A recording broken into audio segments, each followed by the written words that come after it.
Daily current news DCN with Valmiki Singh Yadav में आपका स्वागत है। विश्लेषण मतलब डीसीएन।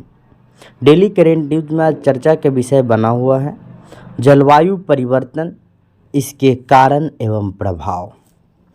आज जो जलवायु बनी हुई है हमारे पृथ्वी के लिए और ह्यूमन एनवायरनमेंट को जिस तरह से प्रभावित कर रही है, नकारात्मक प्रभाव डाल रही है, उस परिप्रेक्ष्य में अभी जलवायु परिवर्तन एक चर्चा का विषय बना हुआ है और डेली करेंट न्यूज़ में हम लोग आज जलवायु के बारे में ही चर्चा करेंगे। सबसे पहले जानते आइए कि क्या है जलवायु, क्लाइमेट क्या है। जलवायु किसी स्थान की दीर्घकालिक वायुमंडलीय दशाएं हैं, जैसे कि तापमान, वर्षा, वायुदाब, पवन, आर्द्रता, मॉनसून इत्यादि के सम्मिलित रूप को उस स्थान का जलवायु कहते हैं। जलवायु किसी स्थान के वायुमंडल की दीर्घकालिक अवस्था है, यानी कि एक लंबे समय तक बनी रहने वाली एक अवस्था है। इसमें परिवर्तन धीरे धीरे होता है। जलवायु, भारत की जो जलवायु है वह उष्ण मानसूनी प्रकार की है। जलवायु और मौसम की पहचान इनके तापमान, वर्षा और वाष्पीकरण के आधार पर किया जाता है। पूरी दुनिया के जलवायु का वर्गीकरण करने का सबसे पहला प्रयास यूनानियों द्वारा किया गया था। हमारे देश में मानसूनी जलवायु पाई जाती है। मानसून शब्द की उत्पत्ति अरब भाषा के मौसमी से शब्द से हुई है, जिसका मतलब मौसम होता है। एशिया में मानसूनी हवाओं से प्रभावित क्षेत्रों को मानसून एशिया का नाम दिया गया है, जिसमें अपना देश भारत भी शामिल है। अब जानते हैं जलवायु के प्रकार। जलवायु के कई प्रकार हैं। वैसे बात करें तो पहला उष्णकटिबंधीय जलवायु। उष्णकटिबंधीय क्षेत्रों में आर्द्र क्षेत्र शामिल है। उष्णकटिबंधीय क्षेत्रों का तापमान लगभग 65 डिग्री सेल्सियस रहता है और इन क्षेत्रों में वर्षा 50 से 60 इंच के करीब होती है। उष्णकटिबंधीय क्षेत्रों में दक्षिण अमेरिका, दक्षिण अफ्रीका, दक्षिण एशिया शामिल है। उष्णकटिबंधीय क्षेत्रों में विभिन्न प्रकार के पौधे और जानवर पाए जाते हैं। दूसरा आ गया ध्रुवीय। जैसे कि नाम से ही पता चलता है, ध्रुवीय क्षेत्र ठंडे और शुष्क क्षेत्र होते हैं। दक्षिण ध्रुवीय क्षेत्रों के महत्वपूर्ण उदाहरण में से एक है। ऐसे क्षेत्र में कोई पौधे नहीं उगते हैं और यहाँ बहुत कम जानवर पाए जाते हैं। ध्रुवीय भालू, व्हेल और पेंगुइन। यहाँ ठंडा है, प्रदेश यहाँ पर रहता है, ठंडी मौसम रहती है, जिसके कारण यहाँ वैसे जानवर ज़्यादा अपने जीवन यापन को व्यतीत कर सकते हैं जिनके बाहरी वातावरण में लंबे लंबे बाल होते हैं। ध्रुवीय भालू, इस प्रकार के जानवर इस क्षेत्र में रहते हैं। समशीतोष्ण, इन क्षेत्रों में ठंडी सर्दियाँ और हल्की गर्मियाँ होती है। उत्तरी अमेरिका और यूरोप इन क्षेत्रों के प्राथमिक उदाहरण हैं। यहाँ पाए जाने वाले पौधे मेपल, ओक, विलो इत्यादि है और पाए जाने वाले जानवर के रूप में पक्षी, खरगोश और गिलहरी है। चौथा शुष्क जलवायु। शुष्क क्षेत्र उष्णकटिबंधीय क्षेत्रों की तरह होते हैं, मतलब पूरे साल गर्मी और आर्द्र ही रहते हैं। शुष्क मतलब सूखा हुआ, ड्राई। मध्य एशिया, ऑस्ट्रेलिया और उत्तरी अफ्रीका शुष्क जलवायु के उदाहरण हैं। ऐसे क्षेत्र में केवल झाड़ियाँ ही पाई जाती है। यहाँ पर पाए जाने वाले जानवर के रूप में सांप, कीड़े और शिकारी जानवर होते हैं। भूमध्य सागरीय जलवायु। भूमध्य सागरीय जलवायु में बहुत हल्की सर्दियाँ और गर्म मौसम होते हैं। दक्षिणी कैलिफोर्निया इस तरह के जलवायु का प्रमुख उदाहरण है।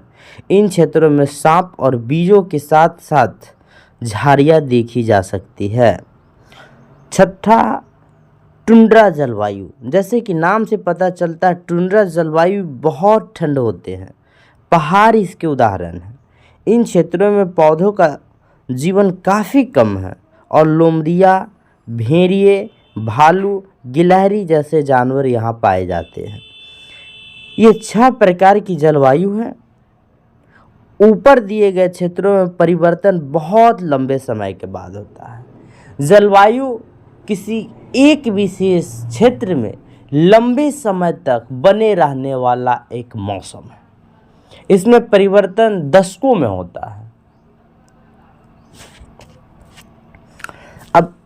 अब हमारे एनवायरनमेंट के लिए, पर्यावरण के लिए सबसे बड़ा आज कारण है वह क्लाइमेट चेंज, जलवायु परिवर्तन। जलवायु परिवर्तन के कारण ही आज जितनी हीट वेव चल रही है, शहरों का तापमान बढ़ रहा है, देश से, महासागर से मॉनसून खत्म होते चला जा रहा है। जो देश, जो महासागर, जो महाद्वीप कभी रेगिस्तान हुआ करता था, आज वहाँ बेमौसम बारिश, जहाँ बारिश होती थी वहाँ बेमौसम आज तापमान है। यह सब जलवायु परिवर्तन का ही कारण है। तो वही ये जलवायु परिवर्तन आज के डेली करंट न्यूज़ में बना हुआ है चर्चा का विषय कि क्या है जलवायु परिवर्तन। किसी क्षेत्र में बहुत समय बाद उसके जलवायु का बदलना ही जलवायु परिवर्तन कहलाता है। कई बार हमने देखा है कि कुछ साल पहले किसी राज्य या देश में बहुत अधिक ठंडी हुआ करती थी और आज रेगिस्तान में बदल चुके हैं। यह जलवायु परिवर्तन के ही परिणाम है। अभी डेली करंट में जैसे खाड़ी देशों में जहाँ सालों भर वर्षा बहुत कम होती थी, वहाँ 10-15 दिनों में इतनी वर्षा हुई है खाड़ी देशों में कि जहाँ बाढ़ की स्थिति बन गई हुई। तो यह क्लाइमेट चेंज का ही कारण है। जलवायु परिवर्तन के कुछ प्रभावों को वर्तमान में भी महसूस किया जा सकता है। पृथ्वी के तापमान में वृद्धि होने से हिमनद लगातार पिघल रहे हैं और महासागरों का जल स्तर बढ़ रहा है। परिणाम स्वरूप प्राकृतिक आपदाएं और कुछ द्वीपों के डूबने का खतरा भी बढ़ गया है। क्लाइमेट चेंज के कारण लगातार ग्लेशियर पिघल रहा है और प्रति वर्ष 0.12 इंच समुद्री जल बढ़ रहा है। जितने भी समुद्री तटीय राज्य हैं उन्हें डूबने की आशंका बढ़ रही है।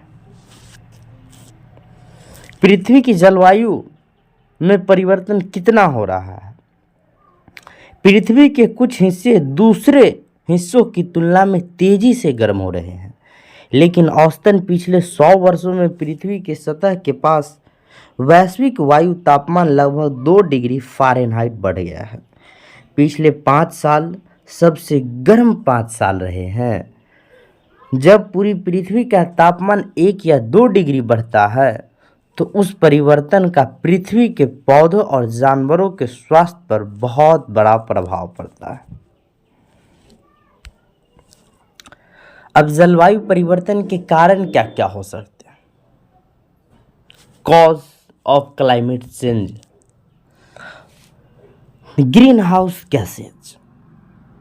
हमारे दैनिक क्रियाकलाप से जितने भी गैस उत्पन्न हो रहे हैं, carbon dioxide, nitrous oxide, methane, CFC, ये सब ग्रीन हाउस गैसेज हैं। पृथ्वी के चारों ओर ग्रीन हाउस गैस की एक परत बनी हुई है। इस परत में मीथेन, नाइट्रस ऑक्साइड और कार्बन डाइऑक्साइड जैसी गैस शामिल है। ये गैस पृथ्वी के सतह पर तापमान संतुलन को बनाए रखने में आवश्यक है और विश्लेषकों के अनुसार यदि यह परत नहीं होगी तो पृथ्वी का तापमान काफ़ी कम होगा। आधुनिक युग में जैसे जैसे मानवीय गतिविधियां बढ़ रही है वैसे वैसे ग्रीन हाउस के उत्सर्जन में भी वृद्धि हो रही है, जिसके कारण वैश्विक तापमान में भी वृद्धि हो रही है। तो ग्रीन हाउस गैस का उत्सर्जन इसका पहला कारण होगा। शहरीकरण और औद्योगिकरण के कारण लोगों के जीवन जीने के तरीके में काफ़ी परिवर्तन हुआ। विश्व भर के सड़कों पर वाहनों की संख्या काफ़ी अधिक हो गई है। वाहनों से निकलने वाली गैस ग्रीन हाउस गैस है जो सीधा हमारे पर्यावरण को प्रदूषित कर रही है। जनसंख्या वृद्धि जलवायु परिवर्तन का सबसे बड़ा कारण बढ़ती जनसंख्या, क्योंकि बढ़ती जनसंख्या के अनुसार हमारे मांगे भी बढ़ती है और उन मांगों को पूर्ति करने के लिए हमें औद्योगिक धंधे और शहरीकरण को अपनाना पड़ता है। जंगलों की कटाई, लगातार बढ़ती जनसंख्या के कारण हमें ज़्यादा से ज़्यादा आवास की ज़रूरत होती है। उन्हें पूर्ति करने के लिए हमें उन क्षेत्रों को काटना पड़ता है जहां वन लगे हैं तो लगातार जंगलों की कटाई जलवायु परिवर्तन का एक संकट उत्पन्न कर रहा है। जलवायु परिवर्तन के प्रति जागरूकता का अभाव एवं बेहतर एजुकेशन पॉलिसी के न होना और सरकारी नीतियों का भी अभाव जलवायु परिवर्तन का एक कारण है। जलवायु परिवर्तन के प्रभाव क्या क्या? Effect of climate change. कई सारे प्रभाव अगर हम कहते हैं तो अत्यधिक गर्मी, भारी वर्षा, बाढ़ से बुनियादी ढांचे, स्वास्थ्य, कृषि, वानिकी, परिवहन, वायु और पानी की गुणवत्ता पर बहुत प्रभावित पड़ता है। उच्च तापमान, पावर प्लांट, ऑटोमोबाइल, वनों की कटाई और अन्य स्रोत से होने वाला ग्रीन हाउस गैस का उत्सर्जन पृथ्वी को अपेक्षाकृत काफ़ी तेजी से गर्म कर रहा है। पिछले 150 वर्षों में वैश्विक औसत तापमान लगातार बढ़ रहा है। वर्ष 2016 को सबसे गर्म वर्ष के रूप में रिकॉर्ड किया गया है। गर्मी से संबंधित मौतों और बीमारियों, बढ़ते समुद्र स्तर, तूफान की तीव्रता में वृद्धि और जलवायु परिवर्तन के कई अन्य खतरनाक परिणामों में वृद्धि के लिए बढ़े हुए तापमान को भी एक कारण के रूप में माना जा सकता है। एक शोध में पाया गया कि यदि ग्रीन हाउस गैस के उत्सर्जन के विषय में गंभीरता नहीं लाई गई और इसे कम करने का प्रयास नहीं किया गया तो सदी के अंत तक पृथ्वी की सतह का औसत तापमान 3 से 10 डिग्री फ़ारेनहाइट तक बढ़ सकता है। वर्षा के पैटर्न में बदलाव। जो एक वर्षा का पैटर्न है उसमें बदलाव, समयानुसार वर्षा का न होना, अकाल, सूखा होना। पिछले कुछ दशकों में बाढ़, सूखा और बारिश आदि की अनियमितता काफ़ी बढ़ गई है। यह सभी जलवायु परिवर्तन के परिणाम स्वरूप ही हो रहे हैं। कुछ स्थानों पर बहुत अधिक वर्षा हो रही है, जबकि कुछ स्थानों पर पानी की कमी से सूखे की संभावना भी बन गई है। समुद्री जल स्तर में वृद्धि। वैश्विक स्तर पर ग्लोबल वार्मिंग के दौरान ग्लेशियर पिघल जाते हैं। समुद्र का जल स्तर ऊपर उठता है, जिसके प्रभाव से समुद्र के आसपास के द्वीपों के डूबने का खतरा भी बढ़ जाता है। मालदीव जैसे छोटे द्वीपीय देशों में रहने वाले लोग पहले से ही वैकल्पिक स्थानों की तलाश में हैं। वन्य प्रजातियों का नुकसान। तापमान में वृद्धि और वनस्पति पैटर्न में बदलाव ने कुछ पक्षियों को विलुप्त होने के लिए मजबूर कर दिया गया। विशेषज्ञों के अनुसार पृथ्वी की 1/4 प्रजातियां वर्ष 2050 तक विलुप्त हो सकती है। वर्ष 2008 में ध्रुवीय भालू को उन जानवरों की सूची में जोड़ा गया था जो समुद्र के स्तर में वृद्धि के कारण विलुप्त हो सकते थे। रोगों का प्रसार और आर्थिक नुकसान। जानकारों ने अनुमान लगाया कि भविष्य में जलवायु परिवर्तन के परिणाम स्वरूप मलेरिया और डेंगू जैसी बीमारियां अधिक बढ़ेगी और इन्हें नियंत्रित करना काफ़ी मुश्किल होगा। वर्ल्ड हेल्थ ऑर्गेनाइजेशन WHO के आंकड़े के अनुसार पिछले कुछ दशक में अब तक हीट वेव के कारण लगभग 1.5 लाख से अधिक लोगों की मृत्यु हो चुकी है।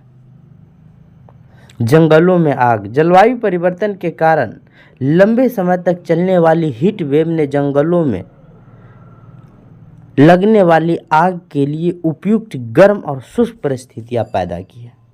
ब्राजील स्थित national institute for space research के आंकड़े के मुताबिक जनवरी 2019 से अब तक ब्राजील के अमेज़न वन कुल 74,155 बार वनाग्नि का सामना कर चुके हैं।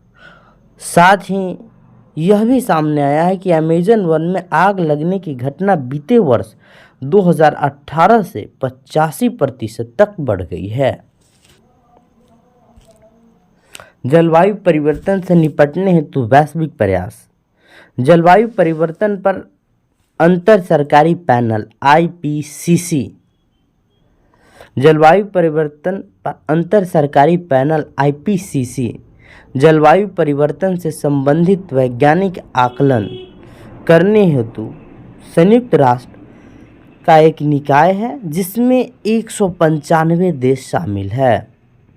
इसे संयुक्त राष्ट्र पर्यावरण कार्यक्रम United Nation Environment Programme UNEP और विश्व मौसम विज्ञान संगठन डब्ल्यूएमओ द्वारा वर्ष 1988 में स्थापित किया गया था। इसका उद्देश्य जलवायु परिवर्तन, इसके प्रभाव और भविष्य के संभावित जोखिमों के साथ साथ अनुकूलन तथा जानवरों जलवायु परिवर्तन को कम करने हेतु नीति निर्माताओं को रणनीति बनाने के लिए नियमित वैज्ञानिक आकलन प्रदान करना है। आईपीसीसी आकलन सभी स्तरों पर सरकार को वैज्ञानिक सूचनाएं प्रदान करता है, जिसका इस्तेमाल जलवायु के प्रति उदार नीति विकसित करने के लिए किया जा सकता है।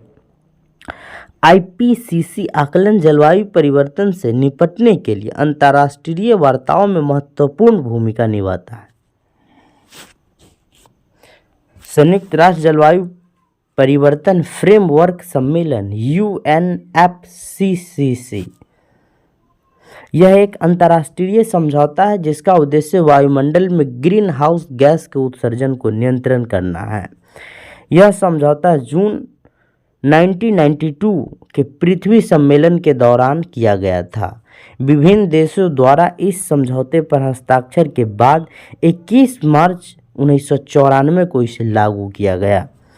वर्ष 1995 से लगातार यूएनएफसीसीसी की वार्षिक बैठकों का आयोजन किया जाता है।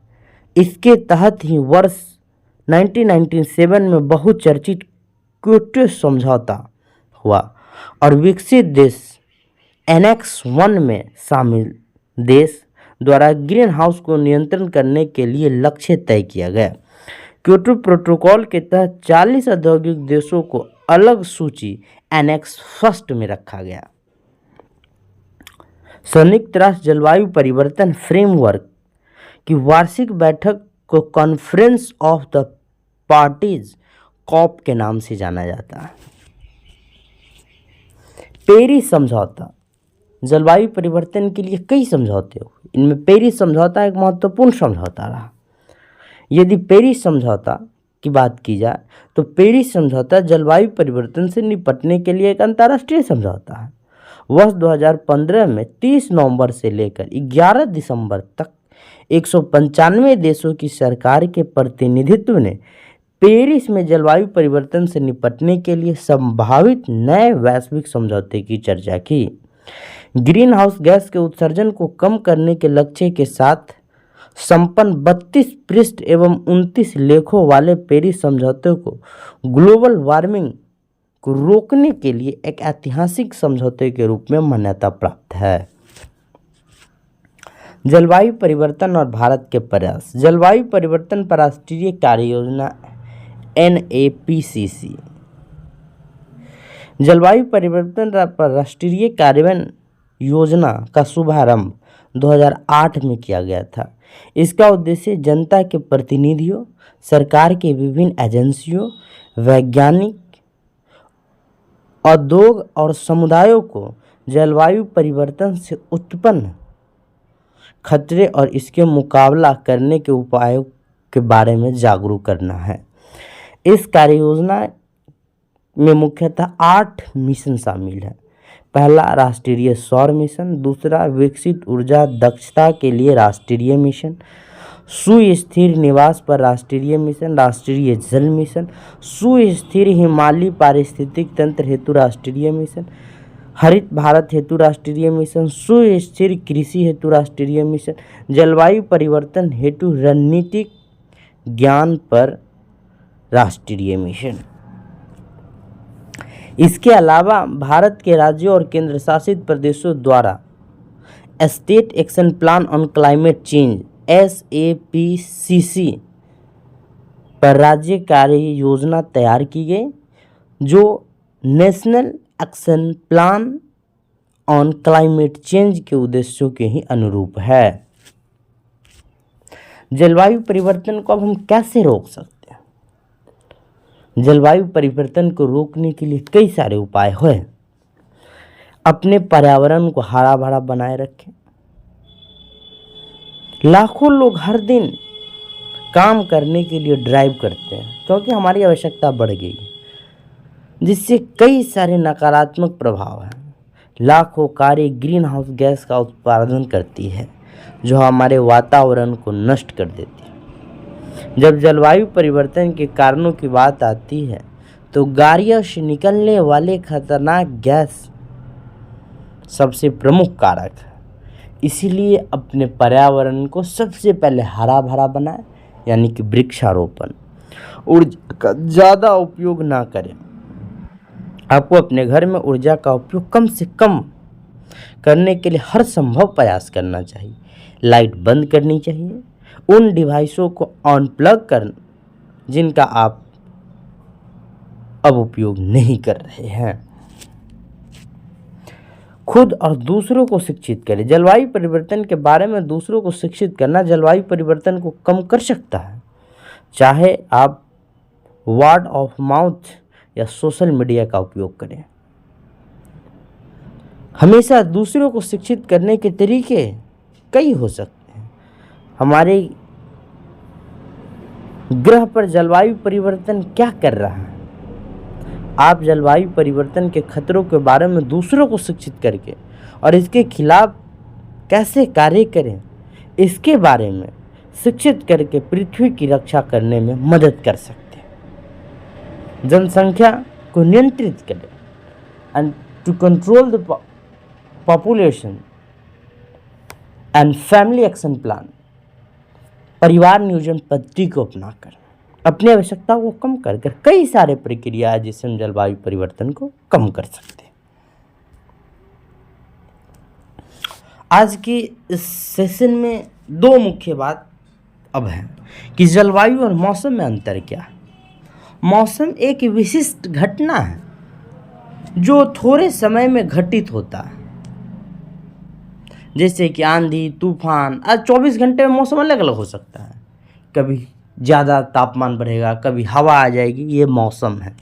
यानी मौसम का पता घंटा या दिनों के भीतर लगाया जा सकता है और यह कम समय के लिए, शॉर्ट टाइम।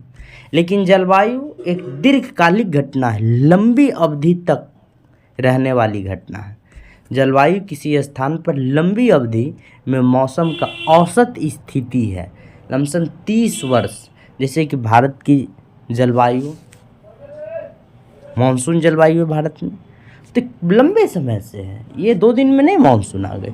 हाँ, लेकिन अगर मौसम का है तो भारत के कई राज्यों में मौसम अलग अलग है। कहीं आज बारिश हो सकती है, कहीं आज तापमान 44 डिग्री सेल्सियस हो सकता है। तो इस प्रकार तो मौसम और जलवायु में बहुत बड़ा अंतर है। मौसम छोटे समय के लिए, जलवायु एक दीर्घकालिक समय के लिए, अवधि के लिए। तो डेली करेंट न्यूज़ प्रोग्राम इसी तरह आप लोग देखते रहिए। DCN विद वाल्मीकि सिंह यादव, विश्लेषण मतलब DCN। तो आज के इस प्रोग्राम में हम लोग जलवायु परिवर्तन, इसके कारण और प्रभावों की चर्चा किए हैं। मिलते हैं अगले डेली करेंट न्यूज़ प्रोग्राम में। नमस्कार।